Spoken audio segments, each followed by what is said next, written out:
Uncle Gerry's Family Fun Zone. I didn't know Will could draw. I remember thinking as my friend's hand quickly moved across the page. And then I looked more closely at Will's impromptu sketch, and I immediately regretted it. I tried to unsee it. I shifted my attention to other things around me, anything at all that wasn't ink on the page. The blur of Will's hand, the beads of sweat gathering at his temples, the gentle autumn breeze creeping through the crack of the window. Don't look at the page. Just don't look at it. But I knew I had to, so I looked, and it was worse than I expected. Much worse. Will had sketched a near carbon copy of those wartime Uncle Sam posters. Except not quite. The suit was there, the bow tie, check. But no Uncle Sam head. The Uncle Sam body had the head of a goat. The animal flashed a welcoming, toothy smile. A hoof pointed at me, nearly coming right out of the page. But it didn't want me to join the US Army. No, this goat-headed creature had something else in mind. I want your kids. Under that declaration, in slightly smaller letters, it read, at Uncle Gerry's Family Fun Zone. Opening soon. I never heard of Uncle Gerry's Family Fun Zone before yesterday. The place, I quickly learned, played host to a significant moment in Will's childhood. And although I'd been good friends with him for 15 years, he never told me the story. But today, he'd opened up. I wasn't trying to reopen any wounds from the past. I just wanted him to tell me a story, any story. I'd been listening to a lot of NPR, and being inspired by their storytelling segments and slices of American life, I purchased some professional recording equipment and set up a makeshift studio in my house. My goal was to capture and archive the stories of my friends, relatives, really anyone who had something to say. Call it boredom. I was a widower with a 7-year-old son. Besides dotting on my kid, I needed something productive to fill the time. My recording area was cozy. Just a couple microphones, a small table, a few chairs. I'd sit a few feet from my interview subjects. The intimacy would induce real honesty and emotion. That was the plan, and it worked a little too well. I never thought my storytelling experiments would go so wrong so quickly. And it wasn't just Will's story and his sketch of the Uncle Sam human-goat hybrid thing. Before I interviewed Will, I heard another version of Will's events from the other person involved in the Family Fun Zone incident, Will's wife and my good friend, Caroline. Caroline and I dated for a little while in college. A stretch in time we now joke occurred in a parallel universe. We were never supposed to happen, we decided. Instead, there was some sort of cosmic hiccup, and different universes intersected for the briefest of time. Our relationship was over before it started. Caroline then began dating Will. The two lived happily ever after, and the three of us have been close ever since. Caroline and Will's history predated our collective existence in college. The two went to high school together, but I never knew exactly what they'd experienced as classmates and friends. Not until I set up my little recording studio. I interviewed Caroline first, then Will's interview occurred the following day. Both of my friends requested I not tell the other about the contents of their respective interviews. I'm certainly not planning on it. Both interviews were long and free-ranging. I'll just transcribe the relevant portions of their stories. The stuff about relationships and about Uncle Gerry's Family Fun Zone. It is important that these stories be shared in some form. The following is an excerpt of Caroline's interview. So how did you and Will meet? We went to the same schools growing up, but we weren't friends or anything like that. You know how you know everyone you go to school with, but most people are just on the periphery? That was Will. Always there, but not really. We ran with different circles. You can't pinpoint the moment you actually met for the first time? I can't. I can remember the first meaningful interaction we had, though. I was writing for the school paper, and God, I can't believe I actually wrote for the paper because I was a terrible, just horrible writer. I was researching a story. It was a legend in our town, something all the kids talked about but no one could prove. Did you have any of those? I think so. I'd have to think about it, but I'm sure I had some. Yeah, so you know what I'm talking about. One of those, oh, my brother's friend's mechanic had this experience type thing. It was pretty famous growing up where we did. Kind of a spooky story to scare kids from staying out late at night or running around doing irresponsible things. It was this place called Uncle Gerry's Family Fun Zone. I haven't thought about that place in years. Just saying it out loud sounds weird, right? Just completely and utterly made up. And when we got older, most of us thought it was made up, because it was just a stupid, silly legend. So of course it would have a ridiculous name. So what was the legend? It's been so long, but from what I remember, it was a children's play zone type place that existed in the late 70s or early 80s. No one could pinpoint it, but the story was this guy, Gerry something, but everyone called him Uncle Gerry, inherited a place of land out in the woods from his grandfather. He took all of his money and turned it into the fun zone. You know, slides, games, trampolines, kind of like an indoor rec type place, but all barnyard themed. So the place looked like a red and white barn with a silo, but inside was all this kids stuff. He built this out in the woods. That's what everyone said. But the messed up part was what happened there. Apparently, like 30 some years ago, a kid slid down the slide and just vanished into the ball pit. Like there was no trace of him. I think he was only 4, maybe 5. I can't remember for sure. Anyway, they emptied the ball pit and everything. The only thing at the bottom was a trap door and a crawl space that led nowhere. It was just dead-ended. Nobody knew why it was there, but yeah, the kid vanished, the town freaked, Gerry split, and the place shut down. I don't know if that really happened. Every kid in town believed it. The story was that it was some sort of a hellhole and sucked down small children, that it needed to be fed, like it swallowed up that kid, and if anyone went near the place, it would swallow you up too. Don't explore too far from home, or you'll stumble across Uncle Gerry's.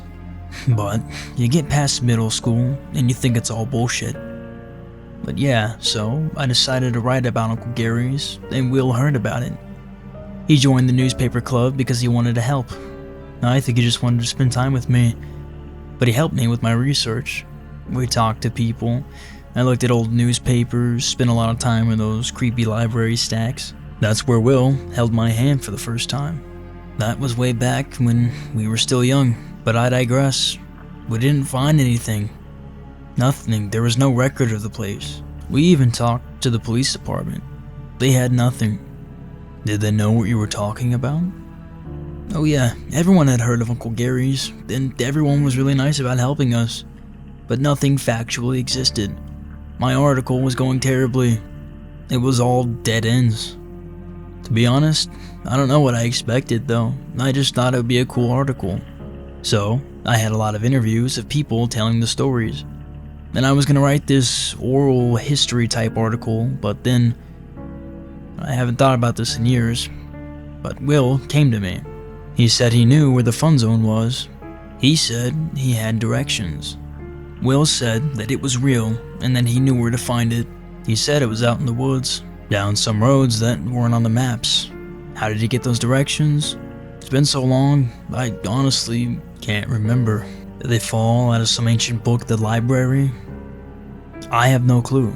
But what I did know is that he had them. Did you end up going there? I've never told anyone this. No one.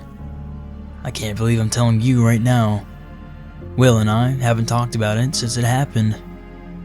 But it's okay. I want you to know.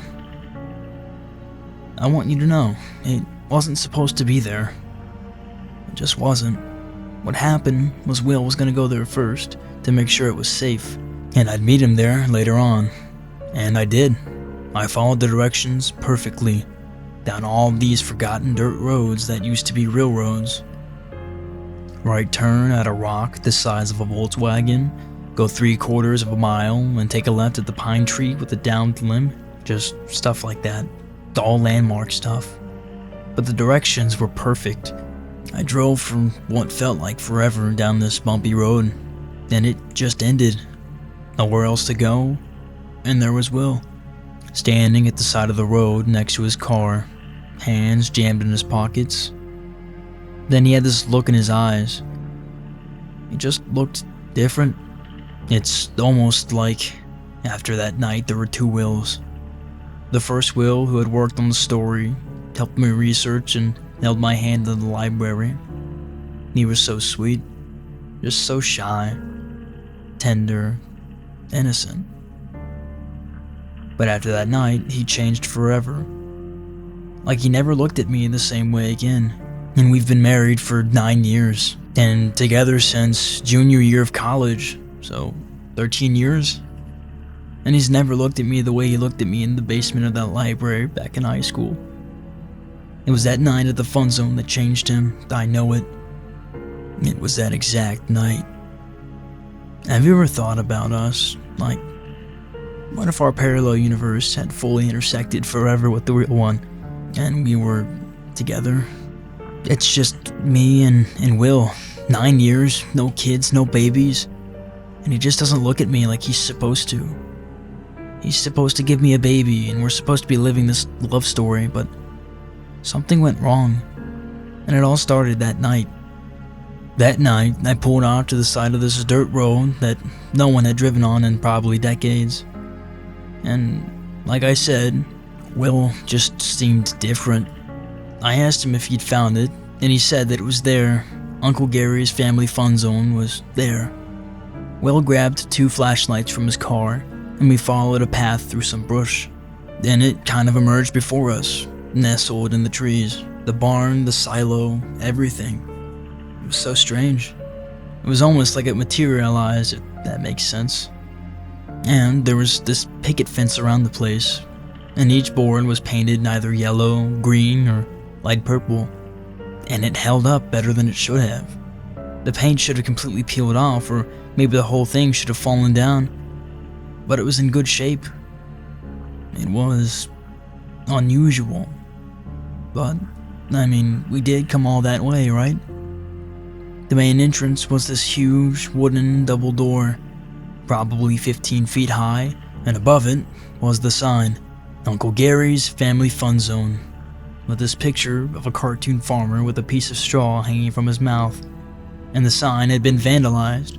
Someone had spray painted X's over the farmer's eyes, and nearly every letter had been scribbled out. Everything except for fun. But the F was turned into an R, and an exclamation point was added, so it just read, Run. We definitely were not the first people that had been there. And then I remember thinking, I don't know if this makes me feel better or worse. Will went first. He pushed open the door and it creaked the whole time. I was nervous someone would hear it, but we were out in the middle of nowhere, so it was kind of dumb. Will raised his flashlight and jumped backwards into me. We were standing at this giant goat statue made of fiberglass. It had to have been 7 feet tall. It was standing on its hind legs, with its other front legs reaching out, like it was hugging something invincible. I guess it was a photo op. Stand inside it, take your picture. And they were everywhere. The fiberglass farm animals, goats, sheep, cows, pigs, all standing on 2 legs, all of their front legs extended. They were scattered around the whole place, almost like soldiers keeping watch. Most of them were covered with some black soot substance. I ran my hands across one of the sheep. The soot was probably a half-inch thick.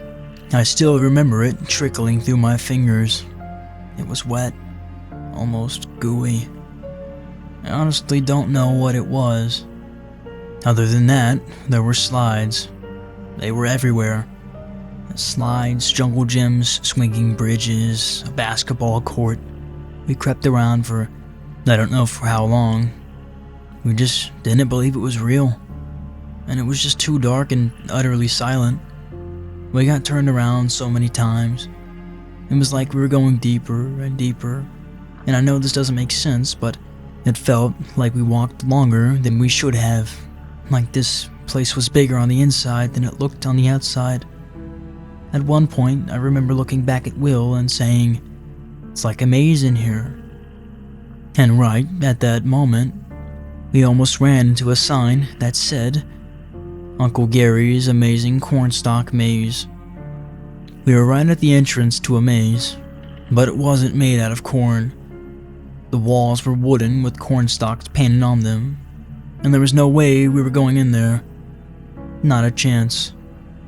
But the most interesting part was the ball pit. It was at the bottom of the tallest and widest slide in the whole place, right in the center of the barn, and the pit was just massive. Had to have been 40 feet wide and maybe 6 feet deep, but it was empty, no plastic balls, just a giant, barren pit, and there was a ladder going down into it. And from where we were standing, we saw the hatch. Will looked at me. He just kind of shrugged, and he said, "This is why we're here, right?" We climbed down, and as we walked towards the hatch, our feet echoed. But it was a different kind of echo. Like it died quickly. Too quickly. Almost like something was sucking away the noise. It must have been our adrenaline. Our flashlights were directly on the hatch, and it had one of these round steel rings. We stared at it for a while without saying anything, almost like we were expecting it to start pulsating or to pop open. But we wanted to know what was inside. We had to know, so we decided to do it together. We grabbed the steel ring with both hands and pulled it up. I thought I'd be greeted by the bones of that dead kid, but there was only the smell that rushed us. It was very cold and crisp, and with a tiny whiff of sulfur. Will hopped right in, and I reluctantly followed. The stories were all true. It was just a crawl space to nowhere. We crouched down and crawled about 20 feet. And then the tunnel just ended. Nothing but a smooth steel wall. We ran our hands across it. Maybe we'd find a secret handle or a trigger, a button or something, but there was nothing. And then we heard the noises from above. Something had jumped into the pit, because the first thing we heard was the single, reverberating thud. It was unmistakable. And then the footsteps directly above us, walking towards the hatch. We killed our flashlights and pressed our backs into the steel. Will put his arm around me and covered my mouth, and I did the same to him. My legs started trembling and bouncing on the floor, and Will grabbed it, steadying it. We listened as the footsteps got closer to the hatch, and then they just stopped. And I wanted to look down the tunnel, I did. But I didn't want whatever was there to see the whites of my eyes, because I was terrified it would give me away. But I felt its presence across the tunnel, and I knew it was there. I felt it leaning down and staring at us, I'm sure about that. I even heard it breathing softly, and just watched us for a while, and I never opened my eyes. And the next thing I remember is the hatch slamming shut, then both Will and I jumping and hitting our heads on the crawlspace ceiling. We stayed there silently for about an hour. We eventually worked up the courage to crawl at the other end in pitch black, and I was praying. just praying that this thing or person or whatever wasn't inside the crawl space with us. We were too scared to even turn our flashlights on. Every inch we crawled, I thought, this is it. I'm gonna reach out and feel something warm and snarling. But we made it to the end, and we slowly raised the hatch. Thank God it hadn't locked us inside. We climbed out and we ran. We just ran. I can't even remember my legs moving beneath me.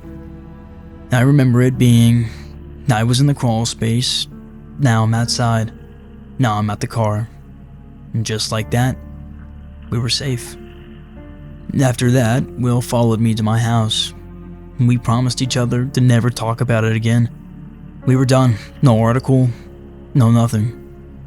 I think we mutually agreed because we stumbled across something we were never meant to see, and something knew we were there, and I think it let us off with a warning. We didn't want to make it mad.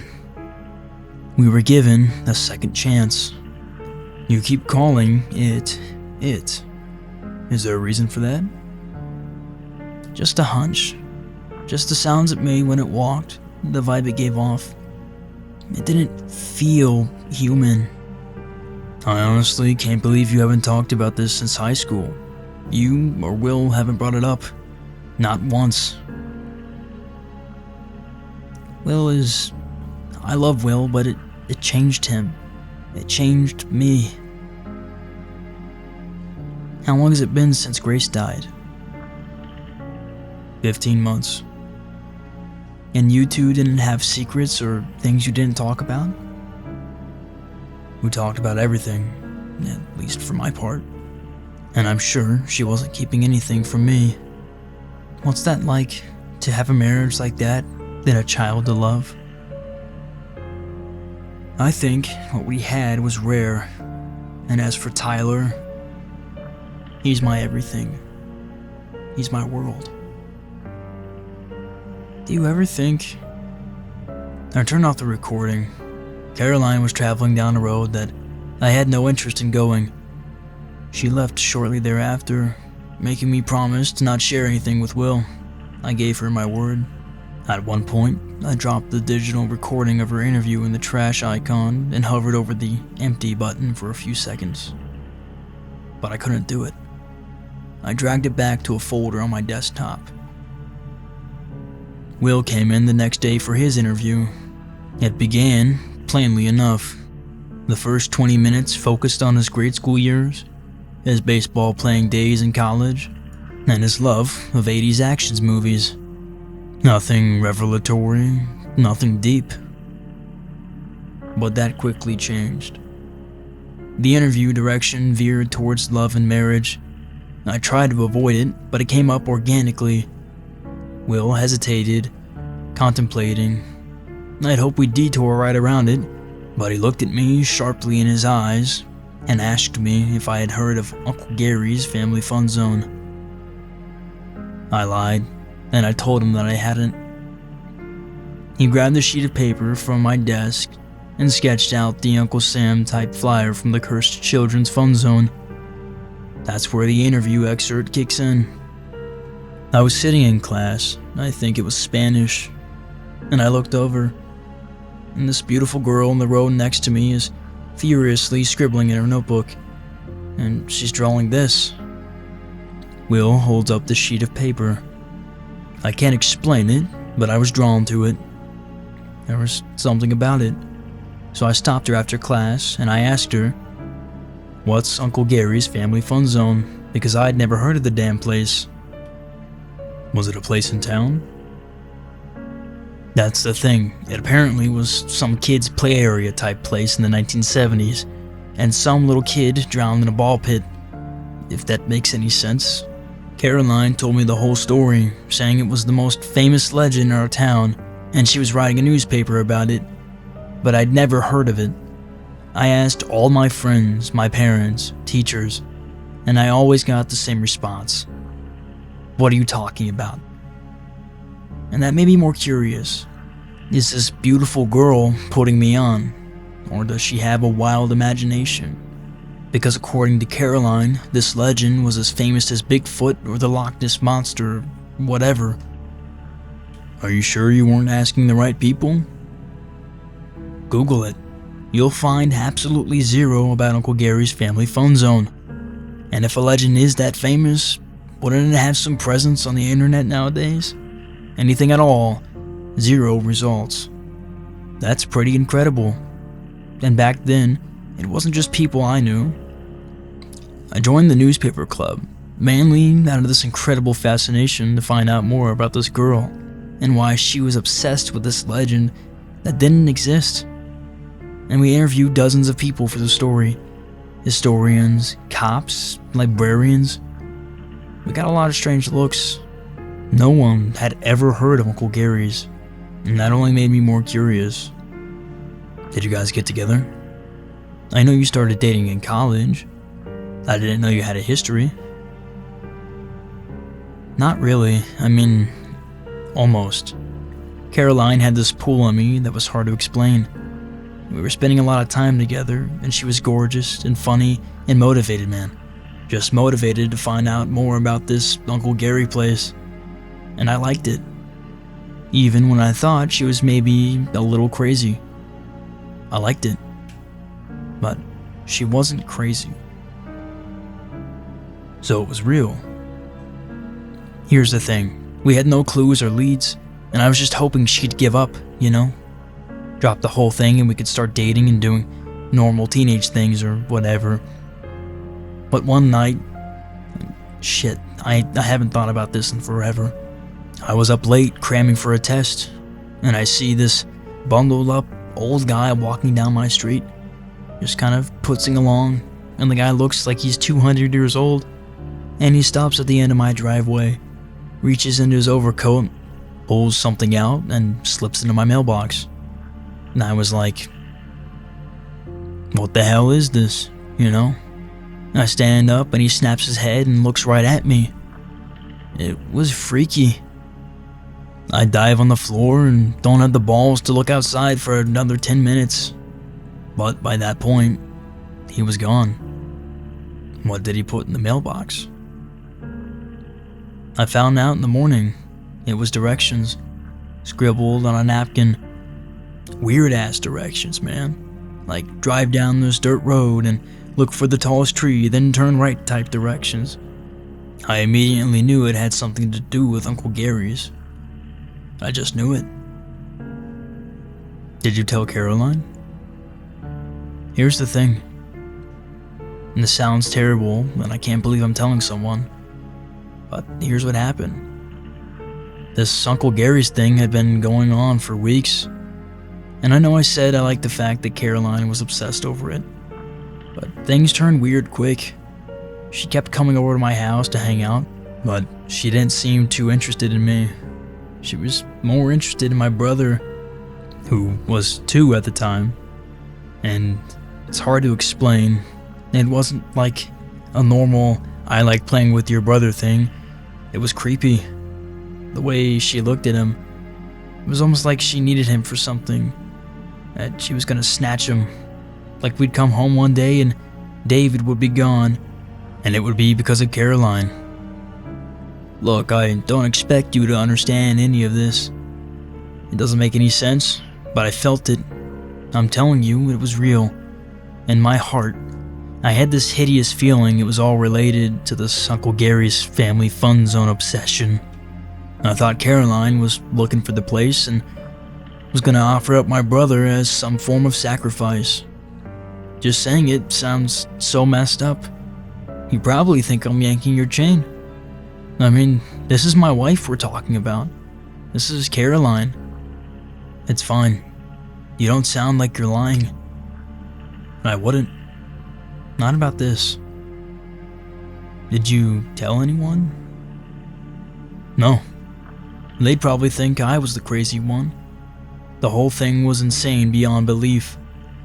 But I had to know what she was up to. So here's what I did. I told Caroline I'd found directions to Uncle Gerry's.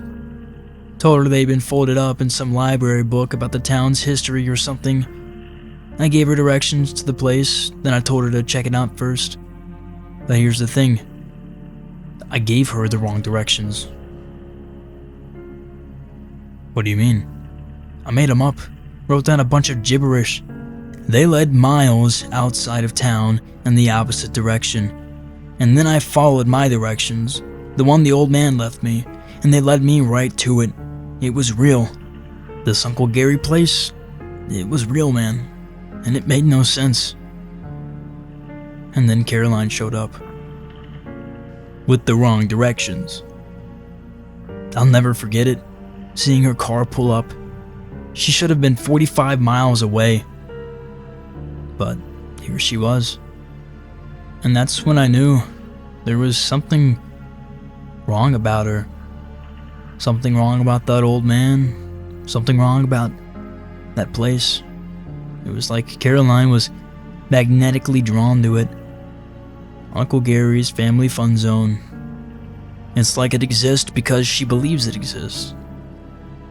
I decided at that moment that there was some form of evil forces in the world that I would never understand. And Caroline was wrapped in it. How was this place real? Like I said, it didn't make any sense. Nothing did. We even explored the place for a while, and it was... Christ.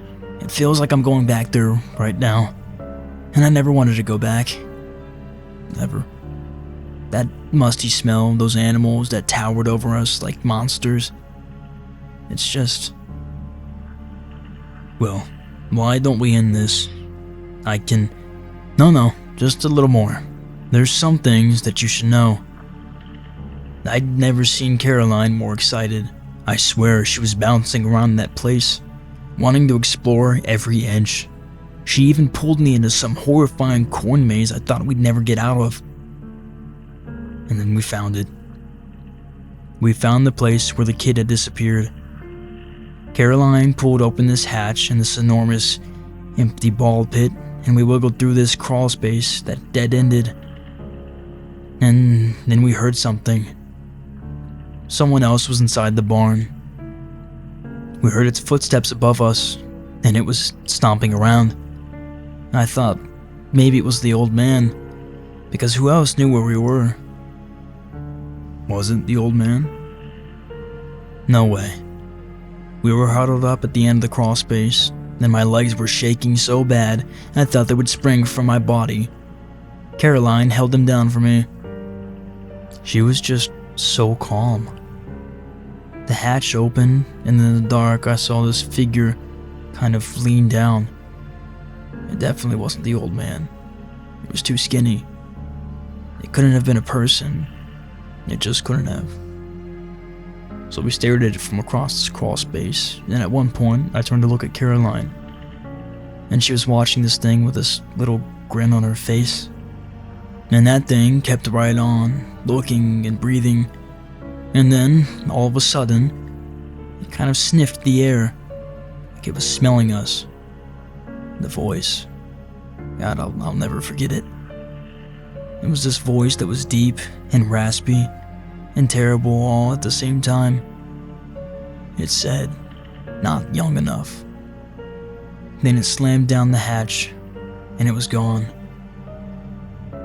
We waited a while, and when we thought it was safe, we ran back to our cars. Well, if I thought we talked about this, I wouldn't have asked you to do this. I mean it. I never intended for it to be like this. It's fine, it's just... someone needed to know. I'm just glad it's you. If I can ask, and if you don't want to answer, that's totally fine. Why are you with her? Why are you married to Caroline? Because someone had to marry her, and it had to be me. Does that make sense? I know what happened at that place. I know that there's evil things in this world that have grabbed hold of her. But she's better. She never wrote that article. Never talked about Uncle Gerry's family fun zone since then. I'm not sure if she even remembers it. Maybe the evil's gone. It could be gone forever, but I'm always waiting for it to come back. And that's why I'll tell you this. But this goes to the grave. Yeah? Yeah. She wants to have kids. Caroline wants to have a baby. But it won't be with me.